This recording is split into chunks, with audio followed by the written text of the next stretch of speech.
Okay, we are doing this on QuickTime today, so you can't see me, but hopefully the screen will be better, more higher quality.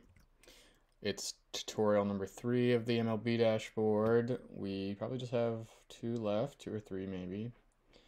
So if you missed the first two, go back on the channel and watch those first two. It explains what this is if you're new to it. If you're all new to this, then just watch those first couple. Those are the more important tabs anyway. Now we're getting into more of the. I mean, there's some good ones here and some ones I use most days, but into the more granular stuff. So definitely watch those first two if you haven't. But let's get rolling. Okay, so we're going tab by tab, and until we get to the end, which we are not super close to getting to, but good feedback on these, so we're gonna turn them all out. Hitting X stats, this is a quick one. It just shows you your expected batting average and expected WOBA. This is stuff you see on Savant. It uses the launch angles and launch velocities to estimate what the batting average should be on your balls in play, and it includes strikeouts and whatnot in there. So you're probably familiar with that. These numbers don't exactly match Baseball Savant. It's another one of those things where I think it accounts ground balls differently or something like that. That I don't have that baked in, but I will. I plan to someday. I'll fix that and make it match. But either way, it works just fine. I mean, it gives you a pretty good idea of who's actually earning a high batting average and who isn't. So that's something you can check on right there if that stuff is interesting to you. WOBA moving averages. This is one I used a lot in the middle of the year last year, but then I've kind of forgotten about. What this does is it takes your 15-day rolling windows and it gives the weighted on-base average and the expected. So each what a rolling chart is, a moving average is every data point is the last 15 days. So right now the one we're highlighting is August 25th. So on August 25th, Alex Bregman over his last 15 days had a WOBA of around 542. Again, that's not exactly going to match with Fangraphs and other sources, but it's close. And you can see the trends here of expected versus actual.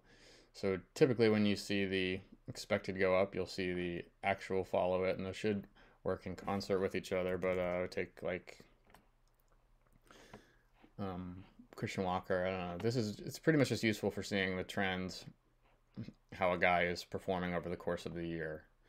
And some people will take this to mean the guy's made an improvement like when it spikes, and some people like myself more, I don't really trust this stuff, but it's interesting to see nonetheless.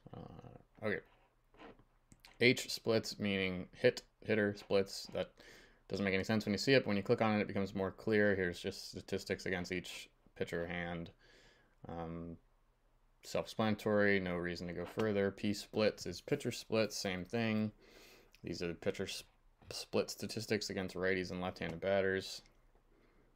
Again, if you want to take like a screenshot, you can. That's what I put that there for. Just if I just want to show like who's dominating lefties the most, you can do that and just get the right-handers out of there just for screen sharing, screenshot purposes. Don't think we need to spend any more time on that either. Here's a handy graph of called strike plus swinging strike rate and swinging strike rate by start. So this is good to see the trend. Who had an interesting one last year? I don't know. Probably not Hunter Green because he was high on both of these all year. But yep, so every start, so he started on April 16th, had a 39% CSW and a 20% swinging strike rate, and it plots that every time out, and the trend line is drawn so you can see which way a guy is going. Again, that one is super self-explanatory.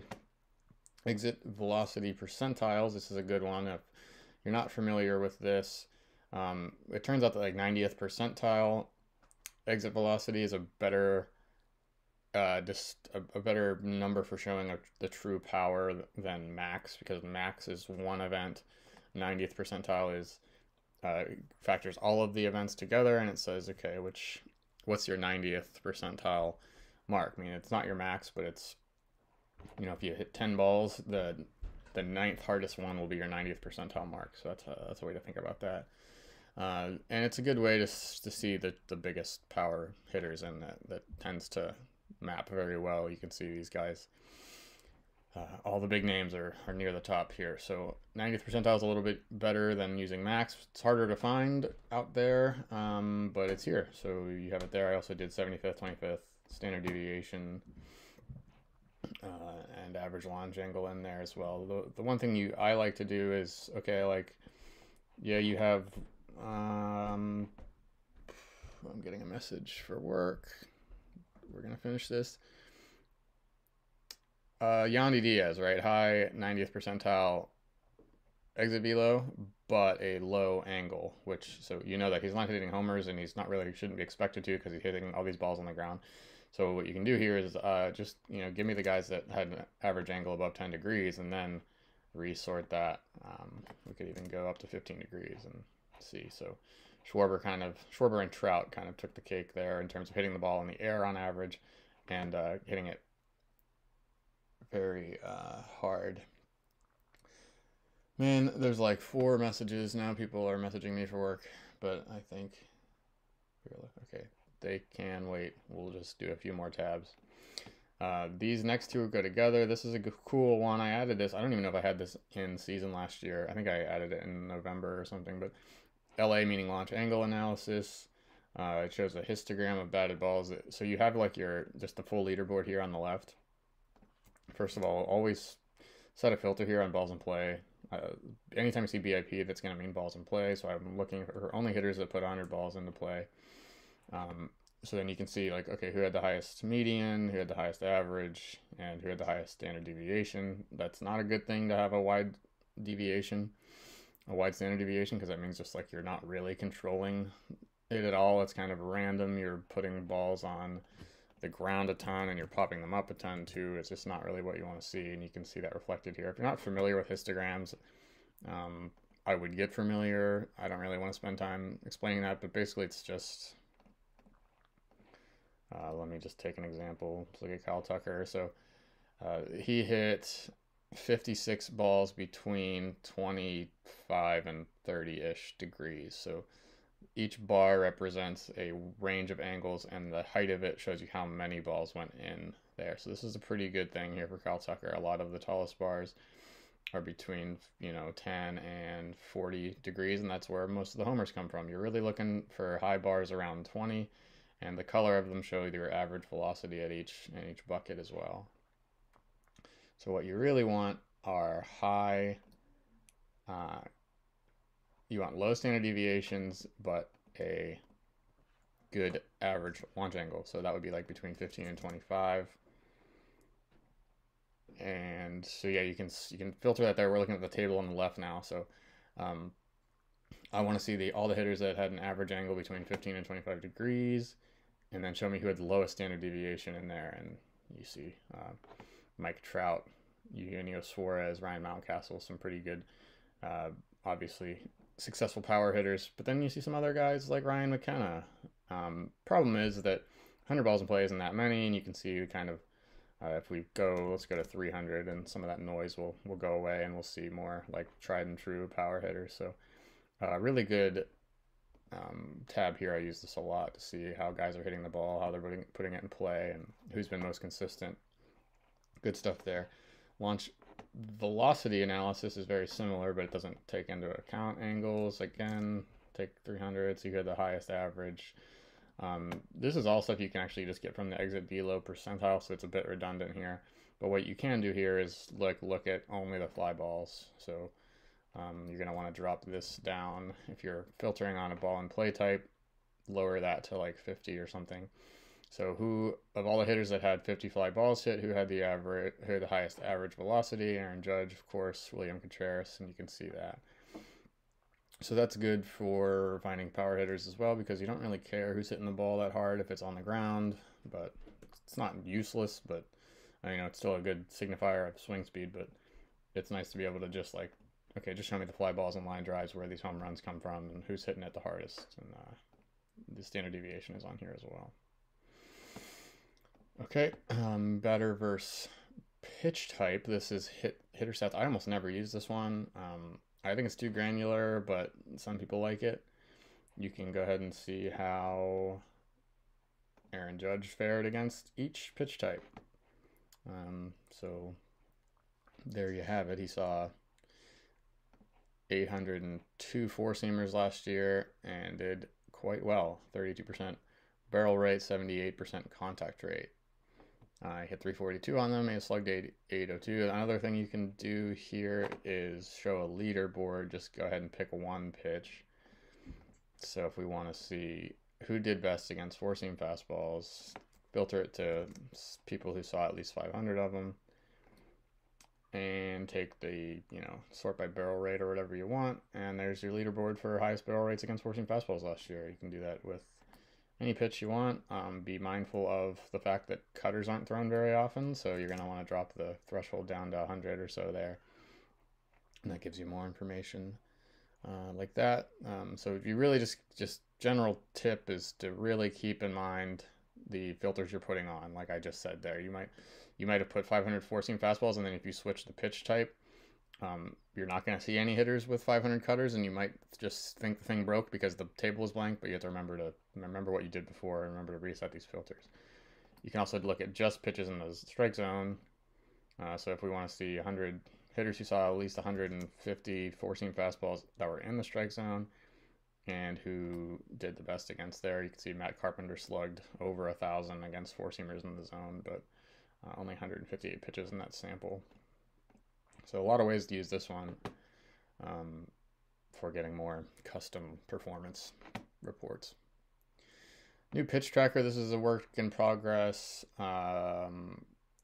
Eventually, I'll have a way. This is basically just it takes the pitcher debut, meaning the first time.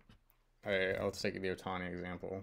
But I need to patch this one up, so sorry about this. But pitcher debut is just the first appearance they made, so that was on the 5th opening day for Ohtani. He pitched, but this date here, the first thrown, is the day he first threw this specific pitch. So Ohtani started on April 5th, but didn't throw a sinker until July 4th. So what I need to do is put some kind of filter on here to just show the rows where these two don't match, because all of his pitches are throwing, but only one of them was actually new. The sinker debuted on 7-4, but so right now this isn't super useful besides going pitcher by pitcher, but I'm going to fix that soon. Now we get into the scatter plots. Ton of scatter plots here. I will just explain a scatter plot briefly, and then I can rip through a bunch of these at once, and then we'll end the video. Here, what a scatter plot is it plots two variables together on two axes, a y-axis and a x-axis, and then you can even add some colors in and some dot. So right here is actually showing 4 different stats. So the higher the dot is on the y-axis is the higher your contact rate is. Stephen Kwan up there. The further to the right is the higher the barrel rate. The redder the dot is the higher the hard hit rate, and the bigger the dot means how high your swing rate is. You really can't even see a difference between the dot sizes, so that's not very useful there. But with scatter plots, you're usually focusing on a quadrant. So for this, the top right is what you want to be. If you had 100% contact rate and a 100% barrel rate, that would be the perfect hitter, right? And they'd be at the very top right. Turns out that the relationship here is that it's typically as your contact rate goes up, your barrel rate kind of tends to go down because you're just not swinging the bat as hard. Those two things are kind of opposites. It's easier to make contact if you're swinging the bat more slowly because it stays in the hitting zone longer. So it's pretty tough to be up here, and you don't see anybody really doing it. But the closest guys are like Jordan, Judge, Schwarber, Riley, Chuck Peterson, but with all these scatter plots, you want to see guys pushing up towards usually the top right of the plot. That's what you try to gain. And with this one, you can even like just filter, show me. I do this a lot for posts and stuff. If I'm talking about a breakout hitter or something, I'll just show me all the hitters with a 75% contact rate and a 15% barrel rate or better, and there's your results. So that's pretty tough to do, but you can do whatever inputs you want, and it'll update. So you can see right there. You can obviously, you can do these exact same things on the first hitter tab we looked at, but that'll just give it to you in table form, but this gives you a nice visual. And then you can sort by team or search for a hitter or even check out just how they do against a certain pitcher handedness as well. So that's actually kind of interesting. I don't think I've ever really even tried it. Let's see against lefties. So Mookie kind of moves up. Albert Pujols is up there. Adam Duvall, Adam Duvall, pretty interesting guy. This is pretty good for like a daily DFS situation. Adam Duvall really did well against lefties last year, so that's something you could learn from this plot. All right, so that's scatter plots. Like I said, we're gonna get to the spray chart next time. But there's a bunch of these scatter plots. Anytime you see a versus in the title, that's what you're gonna see. So this one is the same thing, but it's barrel rate against strikeout rate. You want a high barrel rate and a low strikeout rate. So you see how I flipped the axis here? Because I want the best hitters to try to push up towards the top right. So that's why the lower strikeout rate hitters are at the top. But all of the super low strikeout rate hitters don't have high barrel rates. So that's why you see pretty much a blank space up here in the top right. But Jordan pushing there, Soto kind of pushing there. And then some other guys, Vinny, Altuve, Freeman, Seager, Pujols, Vlad, etc. Same thing, you can search for hitters, filter, and then the color of the dot is the higher the OPS. So the more red the dot, the higher the OPS. And with all of these, anytime you hover over it, it'll show you the numbers that are represented by the placement and the color of the dot. K to walk, this is pitchers. It's strikeout rate versus walk rate. Super self-explanatory, but like you can do something like this. Strikeout rate's higher than 28%, walk rate's under 6. There you go. You can filter by date.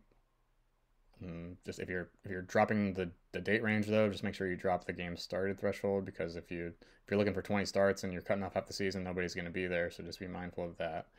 But you can see how certain guys are going. If you want to just look at second half or something, you can do that. There you go. So another one, swinging strike rate versus strikeout rate. These are very highly correlated statistics. So it looks like a straight line. As your swinging strike rate goes up, so does your strikeout rate. But you have the outliers. Anyone kind of further away from the trend, like Justin Verlander here, that's a good example. He had a pretty high strikeout rate, but not a super high swinging strike rate. And then on the other side of that would be like Kevin Gausman, high strikeout rate, but a higher swinging strike rate, but a lower strikeout rate than what you might expect from a 16%. 16% swinging strike rate is usually going to turn into a 30% strikeout rate, but he was at 28. So that's just those two stats shown together. Barrel versus homer. These are rates, so this is barrels per plate appearance. And against home runs versus plate appearances, so the same denominator there. You could see still a pretty good even relationship, but the guys who like stand out here are Ryan Mountcastle, right? A lot of barrels, not a lot of homers, thanks to that ballpark. Matt Carpenter, not a lot of barrels, but a ton of homers, again, thanks to the ballpark. So you can learn a lot here, kind of a fun one there. Speed versus velocity. This is max sprint speed against max exit velocity.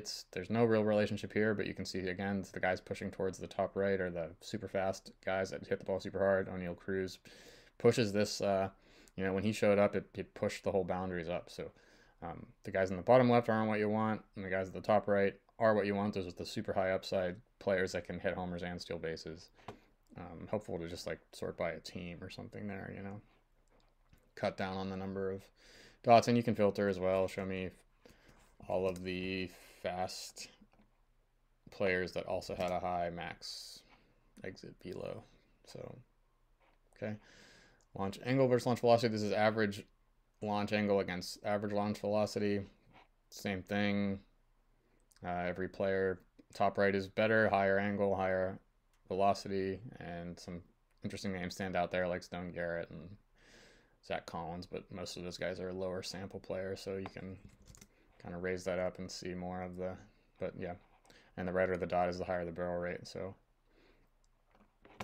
Swinging strike versus whiff, another one for pitchers. It's swinging strike rate is the number of swinging strikes you get total on all of your pitches, and the whiff rate is the number of whiffs you get just on pitches that were swung at. But these two are highly correlated, so you can see that going up.